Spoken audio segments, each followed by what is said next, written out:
Yeah, I would say like probably the best example for me is Neil Pionk, having him for being around him for 2 years, day in and day out. Like he's a perfect example of a guy that wasn't highly touted, wasn't highly recruited, um, then got to that level. Wasn't drafted, signed as as a unrestricted free agent, but like had that discipline every day of like one, be the hardest worker, and then two, have the discipline to not just work hard but work smart. Like if it was something that he needed to improve on, whether it was skating, then he would be on the ice before anybody else, working on that specific skating thing that he needed to work on.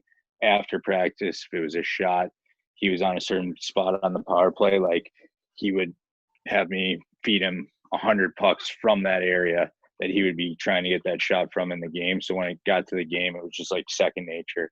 And I think that's was his, a daily approach, like day in and day out. And I think that's why he just kept getting better and better. And now he's playing in the NHL, and he's a really good player in the NHL. Yeah, exactly. Just the differences of, like you said, the average players to good players to great players type thing, and why players are able to move on further and further. Um, yeah, Yeah, I just think the other thing overall too with that is like, you know, that never seemed like work to him. Like he just enjoyed that process, and like that was fun to him.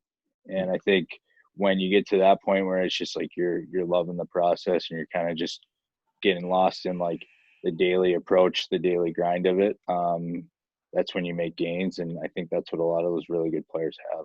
It doesn't feel like work to them. that's a great point to have that. It's a habit as well of how they learn, how they prepare for whether it's the next level or for even for practice or prepare for games. Like you said, 100 shots in that same spot on the power play over and over and over again, whether he's making mistakes, failing, or just um, doing the things to get him better at that thing that he wants to focus on. Yeah, absolutely. Yeah, that's what really made him really good. That was pretty cool to be around.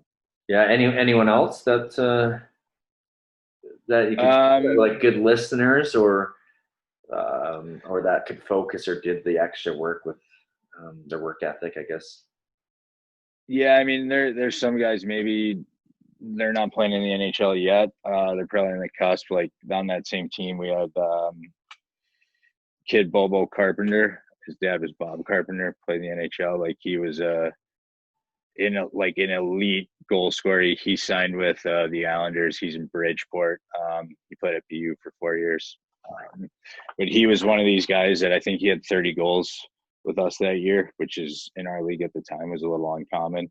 Yeah. And he was just knew his strength was his shot and being able to like one time any puck that was like within his 5 foot radius. Yeah. So like for him, like a game day routine that he had was just he wanted he would be standing in the slot and I would have pucks and I would just be moving around the zone. So it would start like close to the net and I would just go up to him. He'd be in the slot on his one timer side shot. And I would just keep moving the pucks around the zone and he would just be it could be in his skates or wherever, and it would just be five in every spot. And that's what he would do like the day of a game. And like if you watched all his goals, it was just shooting off the pass from like weird spots on the ice. It could be in his skates, but like there was never you Yeah. could never give him a bad pass because you just rehearse that over and over and over and over again. And he continued to do that throughout college. And I mean, he scored a ton of goals. And I think there that wasn't an accident that he was such a good goal scorer because he just in the way that he would score because he was practicing, 50 of those every game day.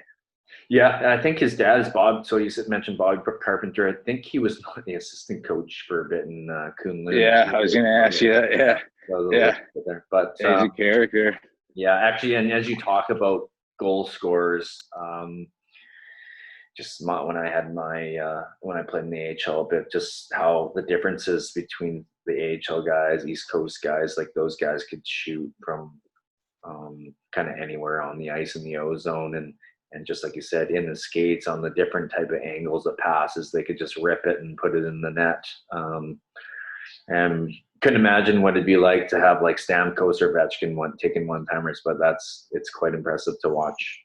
Even like the For AHL sure. guys be able to have that ability to take one-timers.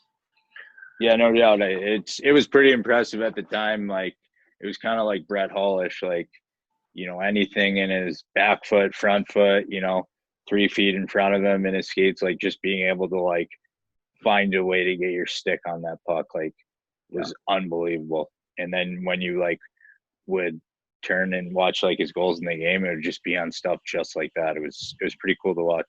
Yeah. Yeah. When working with like these players, do you notice anything like small detailed stuff that you could pick out at all with them? Like how they're able to